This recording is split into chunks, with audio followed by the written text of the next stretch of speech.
Welcome to One More Thing, Ministry of First Baptist Kirksville. I'm Travis Kirkman, here with Jason Marlin. Oh, hey. And Ethan Bray. What's up? And changing it up a little bit today. Jason's tired of leading, so he said, Travis, why don't you lead this one? And I said, sure, why not? Although I do, sitting here in the middle, I don't know where to look. Yeah. Usually, like I'm sitting over here, I look at Ethan. But here it's like, do I look directly Straight at on. the camera? I'm trying to think while I'm talking. Does Jason look at the camera directly when he talks? But anyway. All right, so we got a few things to talk about today, per usual. First off, I have a question for you, Jason. What you got? Why do you preach the way that you preach? So specifically, so why do I preach? So we preach here at First Baptist. We kind of preach through the books of the Bible, right? I've noticed. Yeah, I kind of noticed that. So we just got through with an entire book, or an entire series on Song of Solomon, right? So that's and interesting. So in January, we'll start a new series on the book of Acts. That'd be good. Oh, yeah, that'd be good. Before Song of Solomon was Romans. So, yeah, we preach through books of the Bible.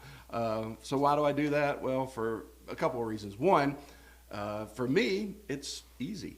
Yeah.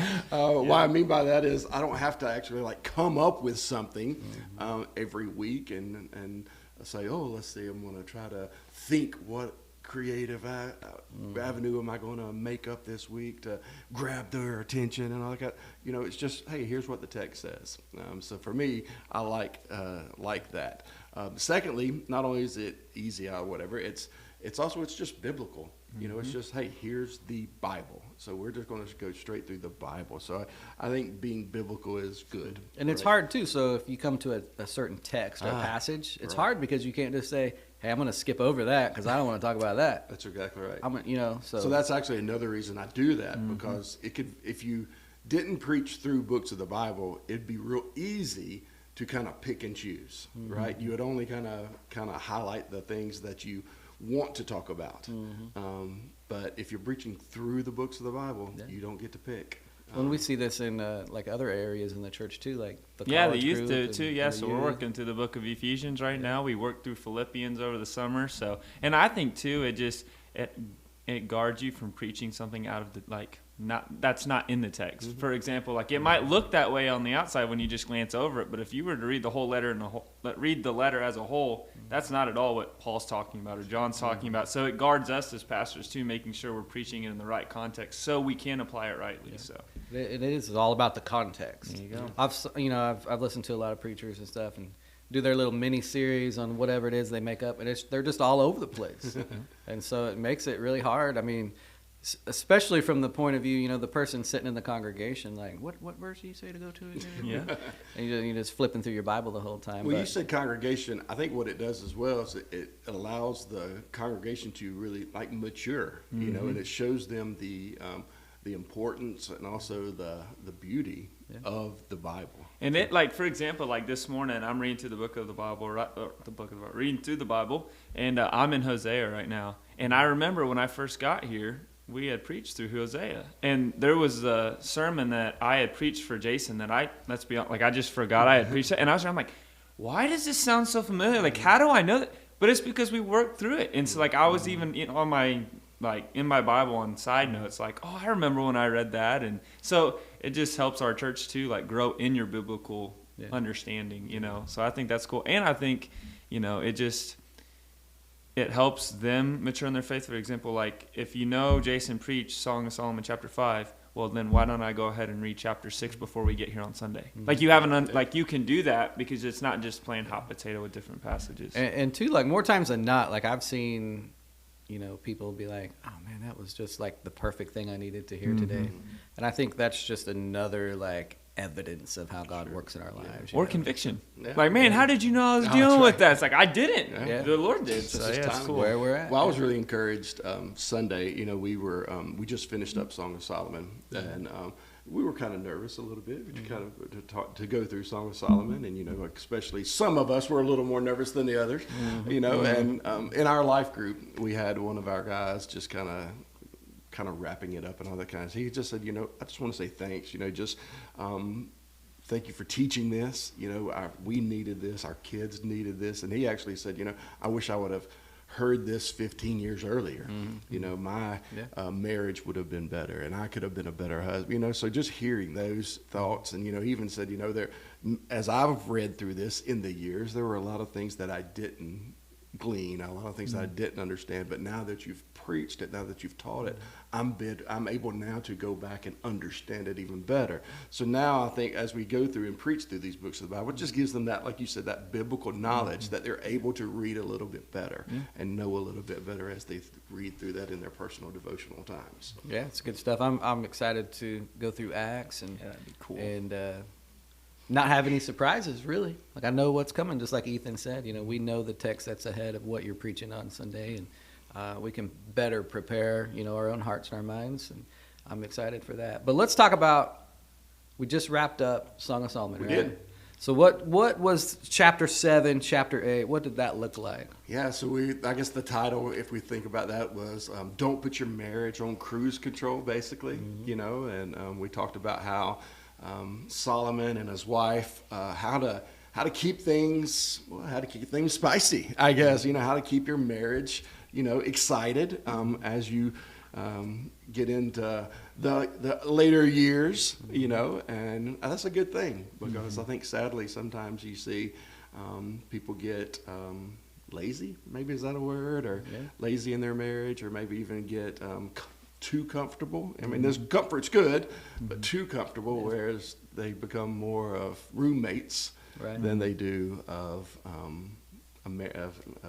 husband wife. So we saw that in chapter 7 and 8, where hopefully we learned some lessons. Yeah, and we hit on some of that in our life group.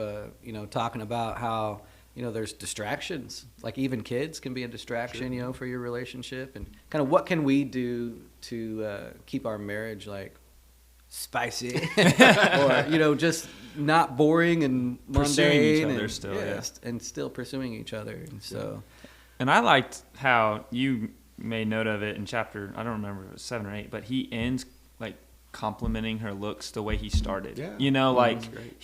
She might have looked different a few years later, but she was still, like you said a few weeks ago, the beauty, what he considered beauty. He reminded her of that. And so, I know for my own marriage, at least, that was just a really good reminder of, my wife's very pregnant, but reminding her over and over, you're still beautiful in my eyes, and just complimenting and encouraging. It's been really good for our marriage. But, I just thought it was cool. The way he started it and the way he ended it was very similar. Well, I think 3 different times, actually, in Song of Solomon, he did that. At the beginning, in the middle, and at the end. So, obviously, it's a good lesson for us to continually brag on our wives. Continually to appreciate, really. And vice versa. Wives need to brag on us as well. Because you see the reverse happening as well. And she's planning all this stuff for them to do. Oh, yeah. It's that was the same thing, man. Yeah, but I think, from the college guy, youth guy, it was really good. Like you said over and over, they said, don't awaken love before it's time. So I think it was really good for some of our younger, people in our church, whether it was children, youth students, college, maybe single adults even, heeding that warning, that, like we said at the beginning, all scripture is inspired by God and is profitable for teaching, reproof, correction, and training in righteousness, right? So as we're all sitting there from different stages of life, the book of Song of Solomon still impacted everybody, which I thought was really cool, because I'm in a life group with young married couples, and I'm trying to teach it to youth students on Sunday nights, and then on Sunday school for our college students. But the way it applied was just really cool, even with singles, like the youngers and the olders. College is looking for a spouse, so this is what you should be doing. And younger ones, it's basically stop. Just stop looking right now. Stop looking right now. You're not going to get married. But but it's still how's it growing you in your walk with Christ? How are you pursuing Jesus? So I just thought it was just really cool that one book of the Bible, it really does speak to everybody. You can always get something out of it. Well, I've heard it said a few times, and I don't know how this applies to me and stuff like that. But bottom line, this is God's word, right? So if you're a widower, if you're somebody that's middle-aged and not married, and you're thinking, hey, none of this really applied to me, it sure does. Sure. Even in the aspect of, hey, I know this stuff, and I can pour into somebody younger than me, right? And so there's always a way to apply what we've learned, through Song of Solomon to our own to our own lives. Yeah, I love the way that you said that, because we really are, like, we talk about our church family. We are our family. So as you talked about, we have young people, we have college students in this. And if you are an older adult or a widow or a single person, and you're like, I can't, well, go to encourage that college student, encourage that person who's getting ready to be married, and give the lessons that you learned. Yeah. Biblical lessons, and impart knowledge into that person. Yeah, and know too, hey, verse by verse, book by book, you're going to know God better. Yeah. Right? You're going to draw closer to God because you understand Him more when you have the context of what His Word says. Oh, so good. Yeah, I like that. Yeah, so thankful for our church and how you preach. What's the $20 word? Exegetically, there you go. Right? There you go. Verse by verse. I think it's very beneficial for Christians to study that way and to worship that way.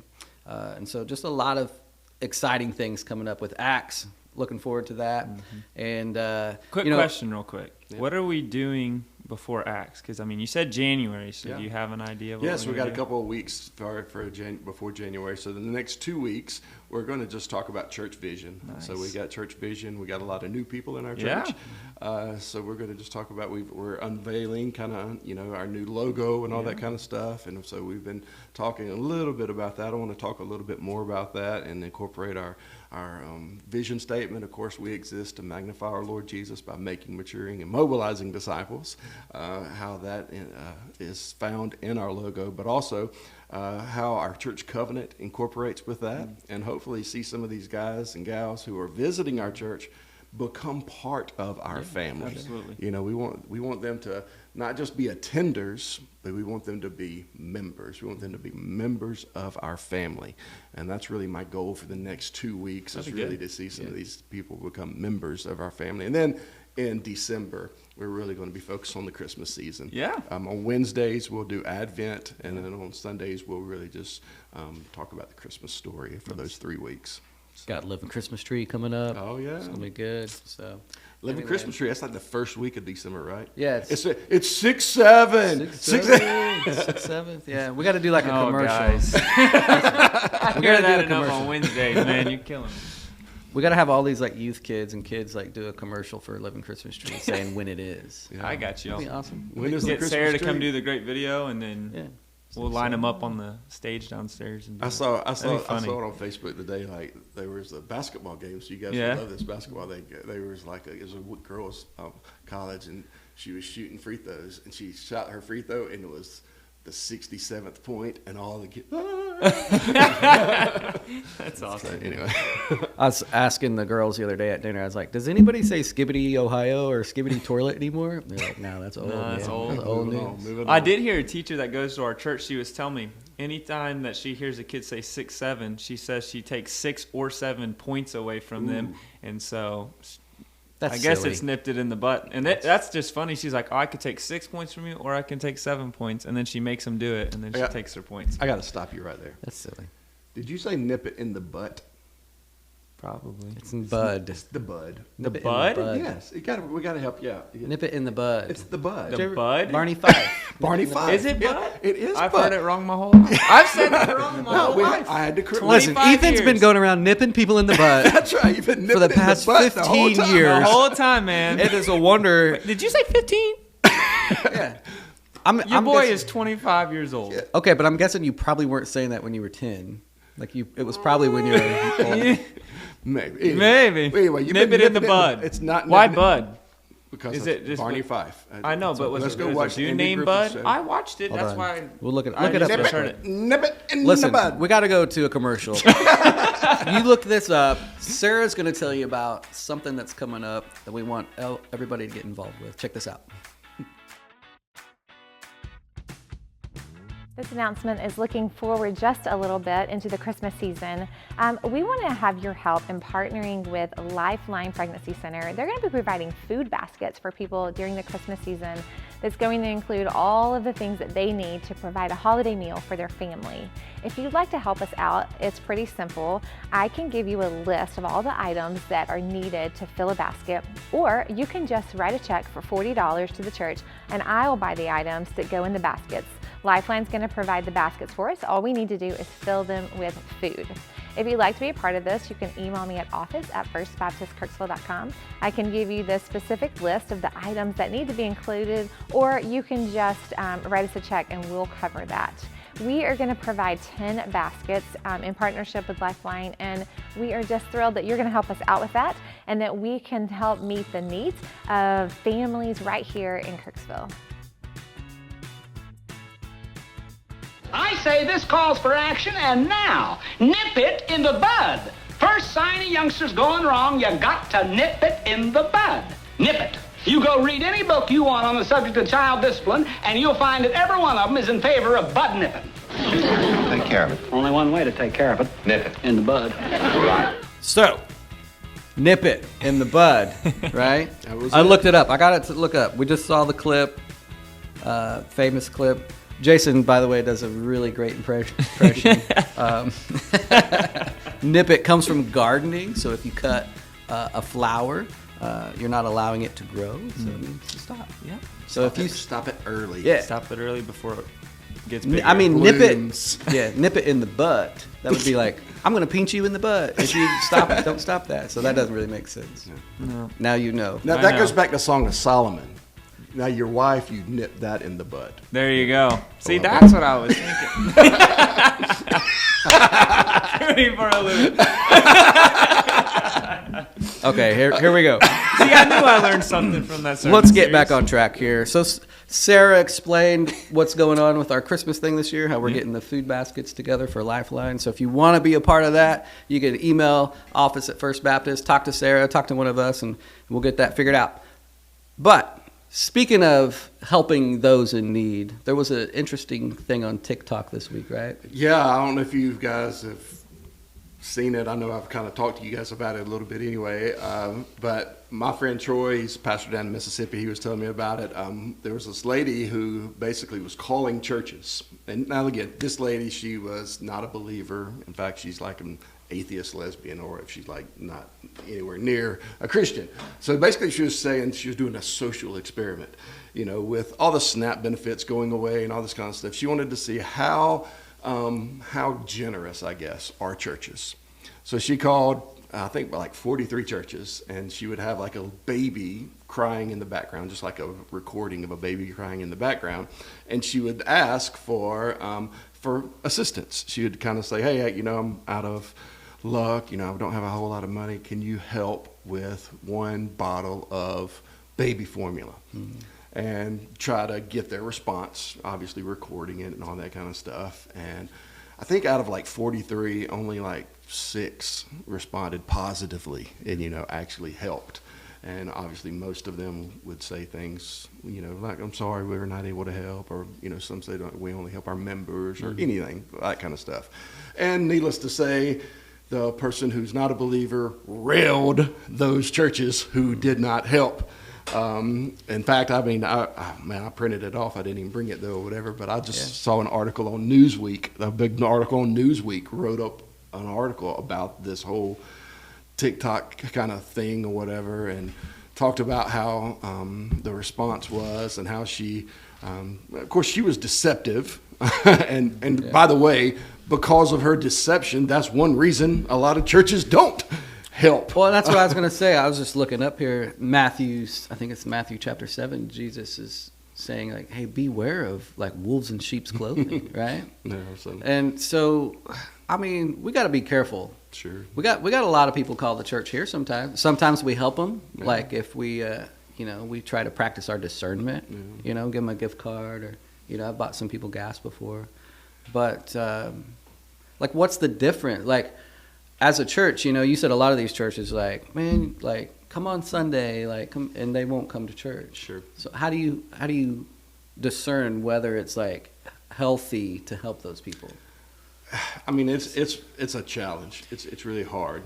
What are you going? I'll let you go ahead and say, and I'll come back to it. Yeah, I just think the baseline we have to remember, you know, James tells us in 127, pure and undefiled religion in the sight of our God and Father is to visit orphans and widows in their distress and to keep oneself unstained by the world. So, like, we are called to help, you know, but you have to be wise. You know, I don't think just throwing cash out at people where they can just go do whatever they want is wise, you know. So I think every conversation's different, right? You can normally tell, like, we've had people, I need money for a hotel. It's like, well, that's not wise if we give you money for a hotel because, one, we don't know what you're going to do in the hotel. Two, who are you going to bring with you? So. I guess one of my favorite stories like this, I bet you remember this, when we had somebody come up, hey, can you help me with money for a hotel? Another guy came up almost at the same time. Oh, hey, it's just by chance. I need money for a hotel too. We could share. No, we No, don't we're really not work. gonna do that. It won't work out that way. This story is like really interesting to me because the lady that was calling these places was lying. Sure. Yeah, that's wrong. Fake baby recording in the background. Yeah. And then now she's going to just get railing. mad And now because the church won't help her. Yeah, she's railing on the churches. And one of the churches actually was a guy I went to school with. And he's getting hit hard. He's getting hit hard on social media. They're just blasting his churches. They're blasting him. They're like doing the research on his church now and like just trying to dig up dirt and just trying to find all kind of anything on them and stuff. I mean, it's really getting ridiculous, really, to be honest. Last night, Wednesday night, I was actually preaching Hebrews chapter 13, and I brought this up with them as well because Hebrews 13, again, speaks to the role of the church. Hebrews 13 tells us in verse 1, let brotherly love continue. And then verse 2, don't neglect to show hospitality. For by doing this, some have welcomed angels as guests without knowing it.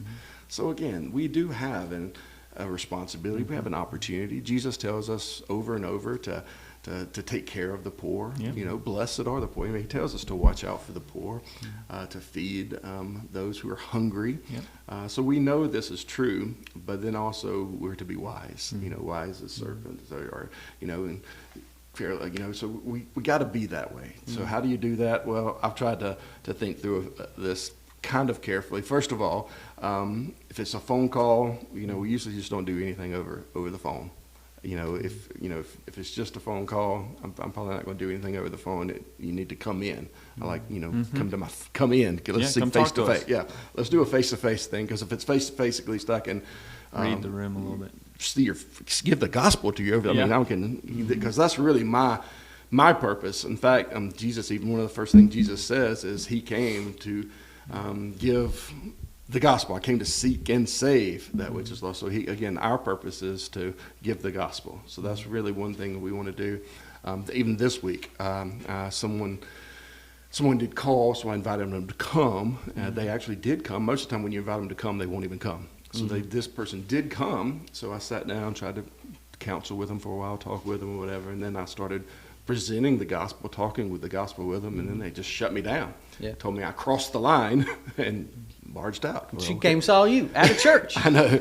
So, but the gospel is part of it. So we want to give the gospel, and if you're not willing to listen to the gospel, then, I'm not going to go further. So the gospel is one. Secondly, I think we're also called to educate. I think how can I help you? Yeah. I want to help you. I don't want this to be a continual, like if you need help with, rent, or if you have trouble with your, marriage, or let me help you. How can we educate you so you don't get in this situation again? Yeah. And then I guess a third thing is to give resources. We've got places around here that are helpful. I know Sarah's got a list of places, that we try to give resources out. Like, hey, call this place or look over here, and they will all that. But most importantly, and I really do think this is true, biblically I think this is true, we do focus on and we do help our church family. Well, again, I talk about our family. We do help our family. We help single moms. We help those who are struggling financially. We help those who need counseling. We do help each other. And when there's the one another's in Scripture, well, that is the one another's, and we really do focus on those one another's pretty hard in Scripture. So those are really the major points that I would say. It's difficult. There's probably no right answer on this. Every church probably handles it differently. Yep. But that's kind of the way we do it right now. I don't know. Have you had any better suggestions or any experiences that you've had that you could help out with? No, I really like what you said, though. First and foremost, our mission, like our commission, right, is to spread the gospel, right? We're make, mature, mobilize, right? We want to magnify the Lord. And so first and foremost, we're going to focus on that. But I think our church has a good, game plan. People might get mad at us if we say, we really don't have the funds to help you get a hotel room, and that's going to happen everywhere you go. Mm-hmm. But discernment, right? I like that. It all goes down to discernment. Like we can discern the situation. Look, if a lady comes in here with a crying baby and she says it's starving, I'm gonna get the baby something to eat. Yeah. You know what I mean? Yep. Like, don't call me with a fake recording of a baby. Like, come in here. I'll take your baby, right? Family will take your baby. Mm-hmm. Like, we're here to help people. We really are. But we have to be smart. And so I like those points. Well, one of my favorite illustrations is the illustration of the starfish, if you guys know that or whatever. We can't help everybody, mm-hmm. but we can help somebody. And the illustration of the starfish is kind of this old man. He's walking along, and he sees this little boy, and the beach is just scattered with all these starfish that have washed up after a storm. And this boy starts chunking starfish and throwing them back into the ocean. And this old man comes, he's like, man, what are you doing? Look at all these starfish. You can't pick up all these starfish. You might as well just quit. There's no way you can make an impact mm-hmm. on all these starfish. And the little boy picked up this one. He says, I made an impact on that one. The point is, we can't help everybody that calls. Mm-hmm. We can't help everybody that comes in. But every now and then we can help some. Mm-hmm. And those that we do help, that's the one. And we try to figure out who that one is and try to be wise about that. And it's maybe you're mad because you're not that one we threw. You got left on the beach. I'm sorry, but we try to help the ones we can help, and that's kind of the way we figure this out. I like it. Good stuff. So we learned on today's episode. We learned about our preaching style here at the church, kind of how we preach verse by verse, book by book. We talked about some slang that Ethan had incorrectly, so we got that knocked out. That was good. Nipped in the bud. Real good. Some things happening here at the church, some things coming up here at the church.